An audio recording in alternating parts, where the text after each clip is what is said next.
sure that you've got your winter clothes handy and your de-icer on standby. Meteorologist Carson Meredith is here to tell us about that and what we can expect in the next 12 hours. Yeah, Myra, it's all quiet the next 12, that is for sure. But as we get towards Sunday morning and going all the way through Monday evening, potentially significant winter storm will be rolling through. We've got more specific details for you this afternoon on the timing of this winter storm. You'll notice we're kicking in that alert date around 9 a.m. Sunday. That's when the precipitation starts to move in.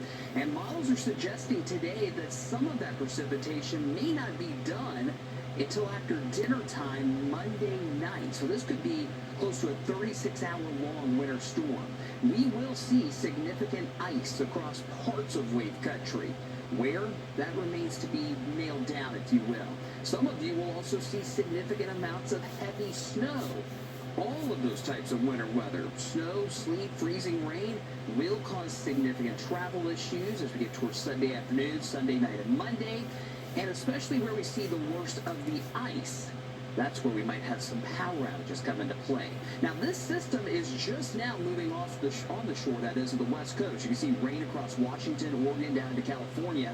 But we got to wait a little while longer on the center of this system, the low pressure, to actually move inland. And then we can get more specific data on where this system is heading and what it will mean for us. We've got our first forecast for ice accumulation and snowfall amounts coming up in just a few minutes, Myra. All right, see you then, Carson. Thank you.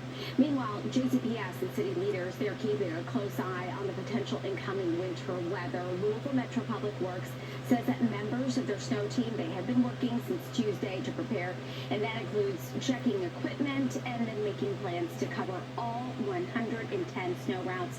We talked to one of the supervisors at Public Works who's been plowing snowy roads for 15 years, and he tells us what drivers need to know if we do get snow and ice, and if you encounter a plow out on the roads.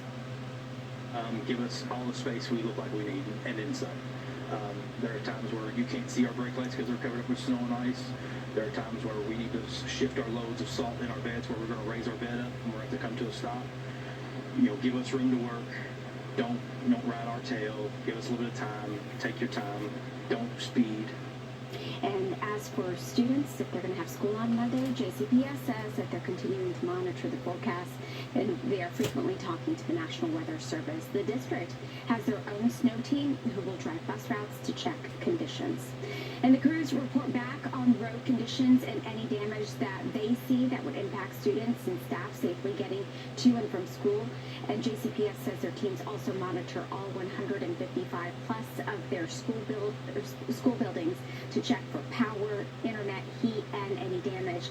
Tonight at 5 and 6, Wave News reporter David Manley is going to have much more on how the city is preparing for the potentially icy weather.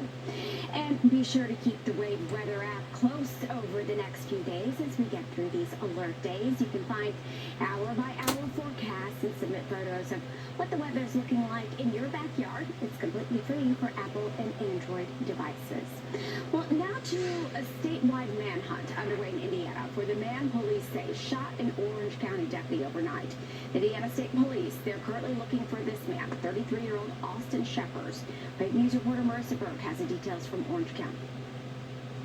Police tell us they've been searching a wooded area near Orangeville since after midnight this morning for 34-year-old Austin Shepers. Indiana State Police say that Austin Shepers shot an Orange County deputy during a traffic stop. Police say Shepard's car was stopped along State Road 56 and US 150 just north of West Baden, Indiana. An Orange County deputy believed the car was broken down. The deputy also called for assistance. ISP tells us the deputy asked Shepard to step out of the car, and that's when the deputy was shot. Backup arrived less than 3 minutes later and found the deputy injured. He was taken to U of L Hospital.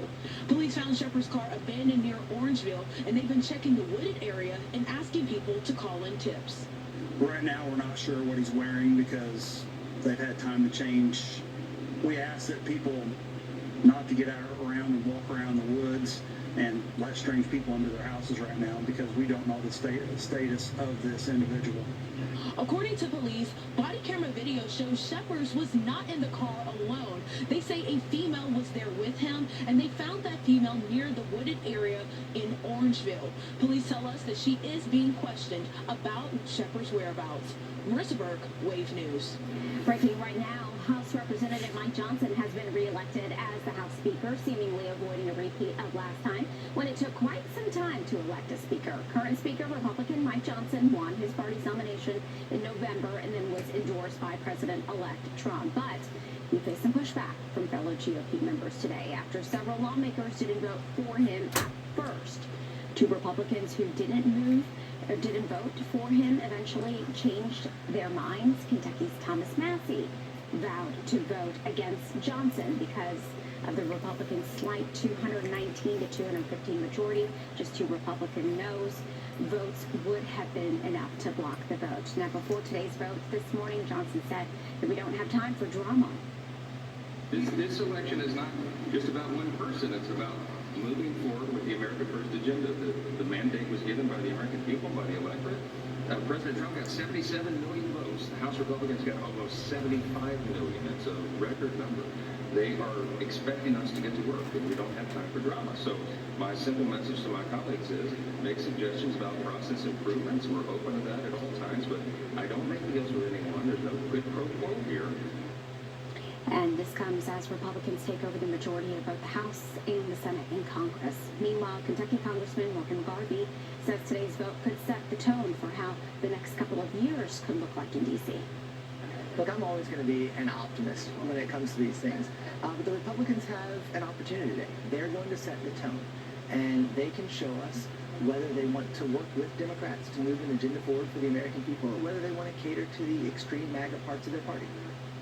And now that a speaker has been elected, several procedural events they can continue, including swearing in new members of Congress and then counting the electoral college votes that's scheduled to happen on Monday.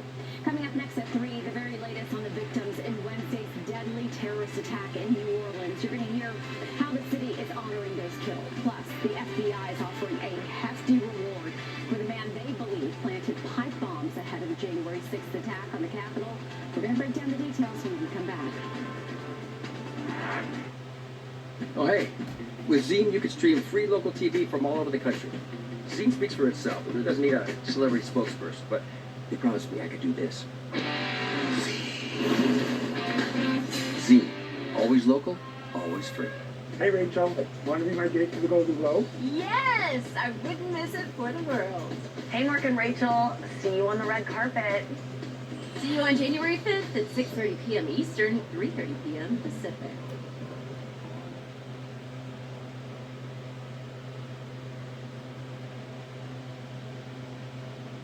Sponsored by Morgan & Morgan, America's largest injury law firm. Now, Wave News. New Orleans is still recovering from Wednesday morning's deadly attack on Bourbon Street. NBC's Jay Gray has an update on the investigation and the city's recovery. New Orleans slowly trying to get back to some sense of normalcy after the attack here. Bourbon Street, which opened to pedestrians a day ago, now open to vehicles. We've seen street sweepers, delivery trucks, garbage trucks, and now actual commuters coming through and driving on Bourbon Street for the first time since that terrible attack. Let's talk a little bit about the investigation. Continues to be focused here in New Orleans. At one point on the Airbnb that was rented by the suspect, they're trying to piece together exactly what that piece of the puzzle is in this attack. And also at his home in Houston, where overnight we learned that investigators have uncovered what they described as bomb-making materials there. So that's something that they are adding to the evidence that they've recovered over the last couple of days as this investigation moves forward. The city coming together to try and honor those lost. There will be a visual in the French Quarter tomorrow. And just to get back out and get back into life in New Orleans.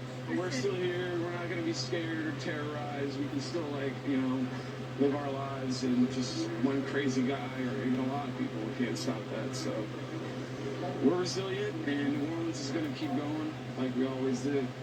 Yeah, and I think it's important to point out one major step in that process was the Sugar Bowl yesterday. They got through that game without any major problems. and now have to look forward to the Super Bowl and then Mardi Gras, huge events. And obviously, they will be different than in years past with stepped-up security continuing. That's the latest from here in New Orleans. I'm Jay Gray, NBC News. And the FBI has released previously undisclosed video of a suspect who planted pipe bombs outside the DNC and the RNC in Washington, D.C. the night before the January 6th riot at the U.S. Capitol. Neither device detonated. The Bureau is renewing efforts to identify the suspect and has compiled images and videos that have been collected during their investigation. The FBI is offering a reward of up to $500,000 for information that leads to the suspect's identification and arrest. Ahead at 3, the Cincinnati Bengals will soon go up against their division rival, the Pittsburgh Steelers, in a must-win match. We're going to take you through the team's tough season and how slim their chances of making it to the playoff are coming up. Oh, hey, with Zine, you can stream free local TV from all over the country. Zine speaks for itself. It doesn't need a celebrity spokesperson, but they promised me I could do this. Zine. Always local, always free. Well, we finally made it to Friday, taking a live look at our SkyTrack camera. Beautiful out there right now, but in a couple of hours, by hours I mean just by Sunday, things are really gonna start changing. Tomorrow seems like our really big day, Carson, over the weekend to get things done, get those groceries done, be planned and ready for the weather that's going to be moving in over the weekend. And we don't say any of this, Myra, to scare anybody. No, you know, be prepared. Yeah, just be prepared. Yeah. Exactly. This, I will say, however, it could be one of the more substantial winter storms we've seen around here in quite some time. That's why we gave you the earliest alert last weekend. We issued the alert days earlier this week, all to just make sure that you're prepared for what is ahead later this weekend. Let's focus on tonight. It's nice and quiet. You saw that blue sky, a few passing clouds. Those clouds will clear out overnight tonight. That means it's going to get cold. Many of us waking up in the teens Saturday morning. Here in Louisville, our forecast low tomorrow morning is around 20. Cold but quiet on Saturday. Let's focus now on the alert days for Sunday and Monday, from 9 a.m. Sunday morning until about 8 o'clock Monday night. Now, hopefully we can trim up the tail end of that alert day and get this winter storm out of here sooner on Monday. But this could very well be a 36-hour winter storm. Someone in Wave Country will see significant amounts of ice. Right now, it looks as though the worst of the ice will be between Louisville and E-Town. Others in Wave Country will see heavy snow. Right now, the highest snowfall totals are expected in southern Indiana. We're going to walk you through our first accumulation forecast coming up here in just a second. Let me get you back outside to that beautiful view on the SkyTrack camera. That's the live view from downtown Louisville. Not too bad, if only just a little bit on the cold side. Let's jump right back into our focus for the winter storm. You notice we start things off Sunday morning as all snow because those temperatures, both at the ground and above our heads, will still be below freezing. But as the day goes on, there's going to be a pocket of warmer air above our heads that kind of overtakes that colder air near the ground. That is the perfect setup for a wintry mix or freezing rain. And you notice when the bars change from blue to pink, that's when that transition from all snow to a wintry mix takes place. Now it looks like that transition will be during the early afternoon on Sunday. And you also notice we keep that wintry mix chance at a near 100% until maybe midnight Sunday night. That's when a dry slot tries to move in after midnight Sunday night. In other words, drier air, of course, kind of cutting off that moisture. If we do get that dry slot, that would be a very good thing to limit the ice accumulations in particular. However, you notice as we get towards Monday morning, we get another dose of snow before all is said and done. You see that well here on Futurecast. We start things off Sunday morning around 10 a.m., all snow. Maybe some wintry mix south of Wave Country, but that wintry mix really doesn't move into our area until Sunday afternoon. In this pink zone, we're talking freezing rain, sleet, maybe a couple snowflakes mixing in, not a whole lot. We still have to nail down exactly where the worst of this wintry mix is going to be. The trend that we have seen today wants to nudge down that freezing rain, that wintry mix a little further south which means more ice further south and more snow to the north. You notice as we get towards Monday morning that precipitation starting to wind down, but as those temperatures drop again, we may get one last dose of snow before we end this mess on Monday. Here's our first call for ice accretion or ice accumulation. You notice the greatest amounts of ice will likely be from I-64, including here in Louisville, down towards the Kentucky parkways. This is where we could see around a ½ inch of ice or higher. That would cause significant travel issues, making travel impossible, basically, and would also cause significant power outages. Lower ice totals to the north, lower ice totals in our far southern counties. Now let's turn to that snowfall forecast. Our highest snowfall total is expected across southern Indiana, where we could see upwards of 8 to maybe 12 inches of snow. Here in Louisville, our current forecast for 4 to 6 inches of snow, with further totals to the south. Again, those numbers will all continue to be adjusted in the days to come. Your 10-day earliest alert shows the big chill once that winter storm moves out, with highs in the 20s for pretty much all of next week. We've got more wave news at 3 for you in a moment. Oh, hey, with Zine, you can stream free local TV from all over the country. Zine speaks for itself. It really doesn't need a celebrity spokesperson, but they promised me I could do this. Zine. Always local, always free.